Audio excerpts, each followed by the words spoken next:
अंजली विजयच्या आवडी-निवडी सांगून फोन ठेवते आणि काळजीने स्वतःशीच म्हणते की माहीत नाही विजयजी येतील की नाही. जर त्यांनी नकार दिला तर आईचं मन सुद्धा तुटेल. ती किती आशेने त्यांच्यासाठी सर्व बनवते. आशा आहे की विजयजी नकार देणार नाहीत. इतकं बोलून ती दीर्घ श्वास घेऊन आत जाते. तितक्यात विजय अंघोळ करून बाथरूममधून बाहेर येतो आणि आपले केस कोरडे करत अंजलीला अस्वस्थपणे हात चोळताना बघून विचारतो की "काय झालं? तुला काही सांगायचं आहे का?" अंजली स्वतःला सावरत पटकन म्हणते की "जी, ॲक्चुअली आज आईचा वाढदिवस आहे, तर त्यांनी घरी जेवणाचा एक मोठा बेत आखला आहे आणि आपल्याला बोलावलं आहे. तर तुम्ही याल का?" ती आशेने त्यांच्याकडे बघू लागते. विजय हलका हसून म्हणतो की "का नाही? अखेर त्या माझ्याही आईच आहेत. पण नक्की जाऊ. संध्याकाळी तू आणि परी तयार राहा." असं बोलून तो बाल्कनीत जातो. अंजली आनंदाने हसत बेडकडे जाते. विजय बाल्कनीत टॉवेल वाळवत घालत असताना विचार करतो की जेव्हा तू माझ्या कुटुंबासाठी इतकं करू शकतेस, तर मी का नाही? असा विचार करून तो ऑफिससाठी तयार होऊ लागतो. काही वेळाने नाश्त्याच्या टेबलवर अंजली सुमित्रा आईंना विचारते की "आई, आज रात्री जेवणासाठी आईने आम्हाला बोलावलं आहे, तर आम्ही जाऊ का?" विजय तिच्याकडे बघत विचार करतो की त्याने होकार देऊनही ती आईचा आदर राखून त्यांना विचारते. त्याला ही गोष्ट खूप आवडते. सुमित्रा आईने आनंदाने परवानगी देतात आणि सांगतात की "लग्नानंतर पहिल्यांदाच माहेरी चालली आहेस, तर रिकाम्या हाती जाऊ नकोस. काहीतरी भेटवस्तू घेऊन जा." नाश्त्यानंतर विजय आणि मल्हार ऑफिसला निघतात, तर बाकी सर्वजण आश्रमात जातात आणि काम पूर्ण करून दुपारी घरी येतात आणि थकून आपापल्या खोलीत झोपतात. संध्याकाळी विजय लवकर घरी येतो. तेव्हा सुमित्रा आई दरवाजा उघडत म्हणतात की "बरं झालं तू लवकर आलास. जा आत पटकन तयार हो." विजय आपल्या खोलीत येतो तेव्हा त्याची नजर आरशासमोर तयार होत असलेल्या अंजलीवर पडते. अंजलीने पिंच रंगचा सूट घातला होता. केसात छोटीशी क्लिप, भांगीत विजयच्या नावाचं कुंकू, कपाळावर छोटी टिकली, डोळ्यात गडद काजळ, नाकात छोटी नथ, ओठावर न्यूड लिपस्टिक आणि गळ्यात विजयने घातलेले मंगळसूत्र व सोन्याची चेन घातली होती.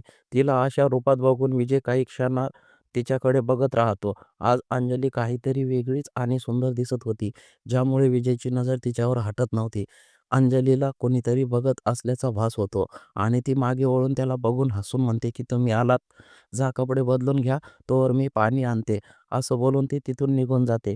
विजय भानावर येतो आणि स्वतःचीच टाय नीट करत इकडे-तिकडे बघू लागतो. तितक्यात त्याचं लक्ष सावीच्या फोटोवर जातं आणि त्याला स्वतःबद्दल अपराधी वाटतं.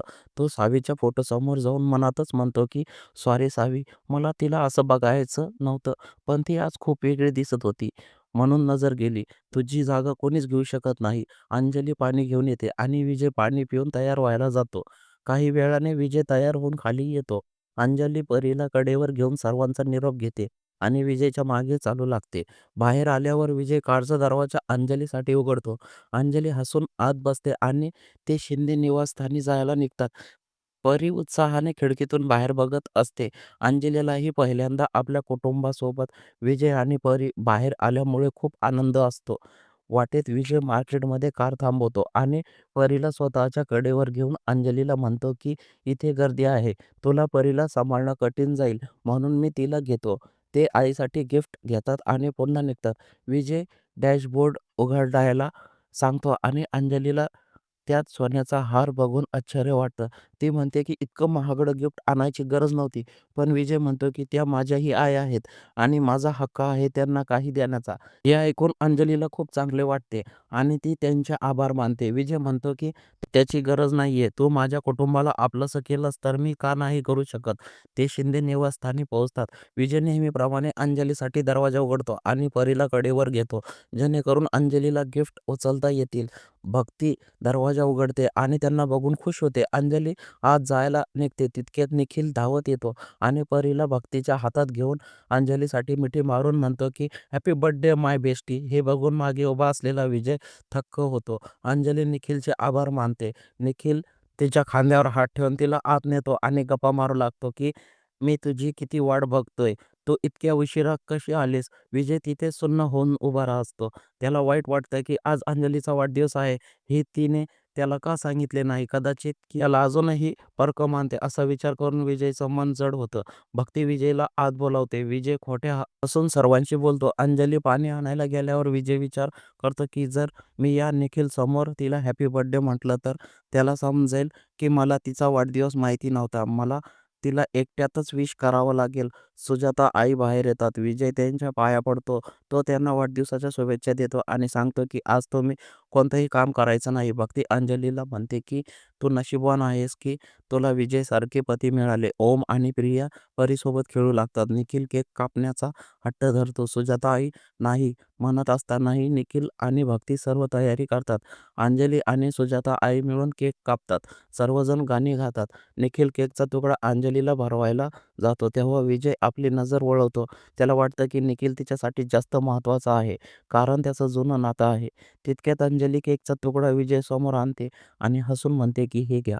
विजय तिच्याकडे बघतो आणि तिच्या हातातील तो तुकडा बघून व निखिलची नाराजी बघून विजय नकळत हसतो आणि तिच्या हाताने केक खाऊन हळूच म्हणतो की हॅपी बर्थडे अंजली. अंजली हसून थँक्यू म्हणते आणि जाऊ लागते. तेव्हा विजय तिचा हात पकडून तिला थांबवतो. अंजली प्रश्नांकित नजरेने बघते. तेव्हा विजय केकचा उरलेला तुकडा तिच्या तोंडासमोर नेऊन तिला भरवतो. अंजली प्रेमाने त्याच्याकडे बघत केक खाते आणि विजय मंद हसतो. विजयने ज्या पद्धतीने अंजलीला सर्वांसमोर केक भरवला त्यावरून त्यांच्यातील जवळीक वाढताना दिसत होती आणि विजयने दिलेले ते सरप्राईज अंजलीला खूप सुखावून गेले होते. अंजली हसून विजयकडे बघत सर्वांच्या जवळ जाते आणि सर्वांना एक एक करून केक भरू लागते. सर्वात शेवटी परी आणि विजयच्या कडेवर होती. तिच्याकडे जाऊन अंजली तिला थोडासा केक चाखवते. परी आधी थोडं तोंड वाकडं करते पण चव लागल्यावर ओठांवर जीभ फिरवून पुन्हा मागण्यासाठी हात पसरवते.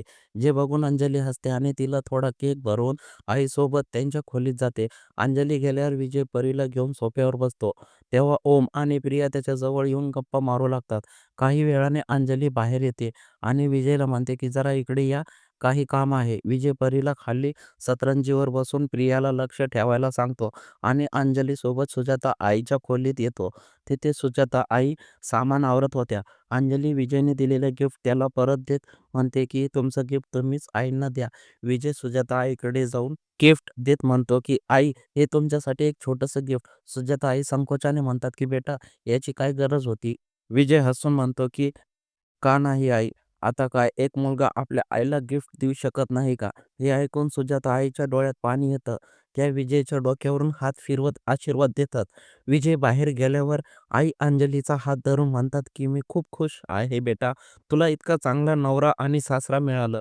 आधी जे घडलं होतं त्यावरून मला खूप भीती वाटत होती.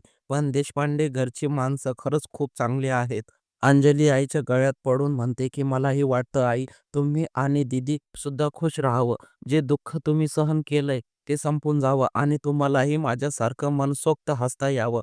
आणि भावुक होऊन म्हणतात की तो दिवस कधीच येणार नाही बेटा. आमच्या नशिबात फक्त हेच लिहिलं. काही वेळाने विजय आणि अंजली सर्वांसोबत जेवण करतात. मग सर्वजण अंजलीला वाढदिवसाचे गिफ्ट देतात. शेवटी विजय आणि अंजली सर्वांचा निरोप घेऊन देशपांडे हाऊसकडे निघतात. वाटेत परी अंजलीच्या कुशीत झोपून जाते आणि कारमध्ये शांतता पसरलेली असते. अचानक विजय विचारतो की तू सांगितलं का नाहीस आज तुझा वाढदिवस आहे. अंजली नजर झुकून म्हणते की त्यात सांगण्यासारखं काय आहे.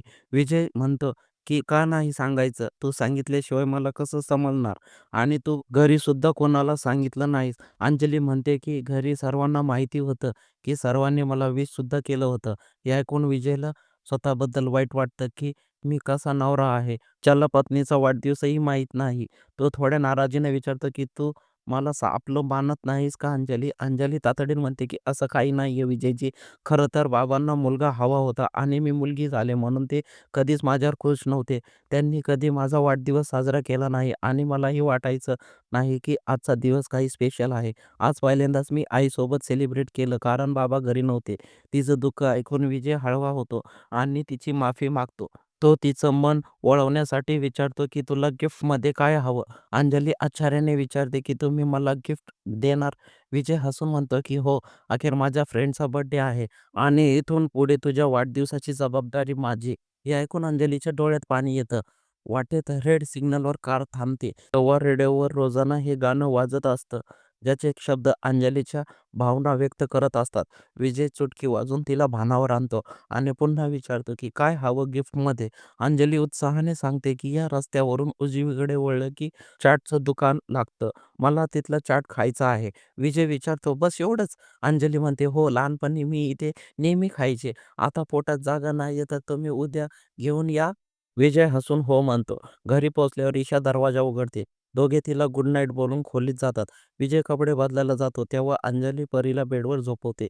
विजय बाहेर आल्यावर अंजलीला आपल्या जवळ बोलावतो आणि तिला एक अल्बम देत म्हणतो की तू साधं गिफ्ट मागितलं म्हणून मी विचार केला की तुला हे द्यावं. यापेक्षा चांगलं गिफ्ट दुसरं असू शकत नाही. अंजलीला माहिती असतं की हा अल्बम विजय कोणाला स्पर्श करू देत नाही. पण विजय म्हणतो की तू परीची आई आहेस, तर तुला हा बघण्याचा पूर्ण हक्क आहे. अंजली अल्बम उघडते. त्यात सर्वात आधी विजय, सावी आणि परीचा एक सुंदर फोटो असतो. मग विजय आणि सावीचे लग्न आधीचे आणि कॉलेजचे फोटो असतात. अंजली एका फोटोवर हात फिरवत म्हणते की किती गोड आहेत हे फोटो. विजय सांगतो की हे फोटो त्यांच्या हनीमूनचे आहेत. त्याला इतक्या प्रेमाने सावीकडे बघताना पाहून अंजलीला मन भरून येतं. मग ते दोघे झोपतात. विजय सोफ्यावर आणि अंजली परीजवळ बेडवर. दुसऱ्या दिवशी विजय अंजलीसाठी तिच्या आवडत्या दुकानातून चाट आणि पाणीपुरी घेऊन येतो. सर्वांसोबत ती आनंदाने चाट खाते आणि तिचे जुने किस्से सांगते. तिला असं खुश पाहून विजयच्या चेहऱ्यावर नकळत हसू येतं. पुढच्या दिवशी रविवार असतो. विजय गाढ झोपलेला असतो. अंजली खाली नाश्त्याची तयारी करून येते आणि विजयला उठायला जाते.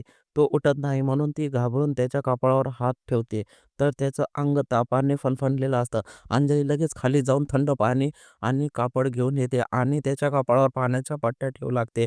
थोड्या वेळाने ताप कमी झाल्यावर विजय डोळे उघडतो आणि अंजलीला इतक्या जवळ बघून गोंधळतो. अंजली काळजीने विचारते, "आता कसं वाटतंय?" विजयला काहीच सुचत नाही. तो विचारतो, "मला काय झालंय?" अंजली सांगते की "तो मला खूप ताप होता. मी औषध घेऊन येते." ती जायला निघते तेव्हा विजय तिचा हात पकडून थांबवतो आणि म्हणतो, "मी ठीक आहे. तू काळजी नको करू." पण अंजली आज पहिल्यांदाच हक्काने त्याला रागावते आणि म्हणते की नीट आवाज फुटत नाही आणि स्वतःला ठीक म्हणताही गुपचूप बेडवर झोपा आणि औषध घेऊन आराम करा. विजय आश्चर्याने तिच्याकडे बघत राहतो. अंजलीने पहिल्यांदाच त्याच्यावर असा हक्क गाजवला होता. ती त्याला औषध देते आणि त्याच्यासाठी पौष्टिक नाश्ता आणायला जाते. विजय तिला जाताना बघून स्वतःशीच म्हणतो, "ही अंजली कधीपासून इतकी कडक झाली?" विजय आणि अंजलीच्या नात्यातील ही नवीन सुरुवात तुम्हाला कशी वाटली? विजयचे हे आजारपण त्यांना आणखीन जवळ आणेल का? हे जाणून घेण्यासाठी पाहत राहा मराठी कथांचे विश्व. कथेचा पुढचा भाग पाहण्यासाठी आत्ताच चॅनलला सबस्क्राईब करा आणि हा व्हिडिओ आवडला असल्यास नक्की लाईक करा.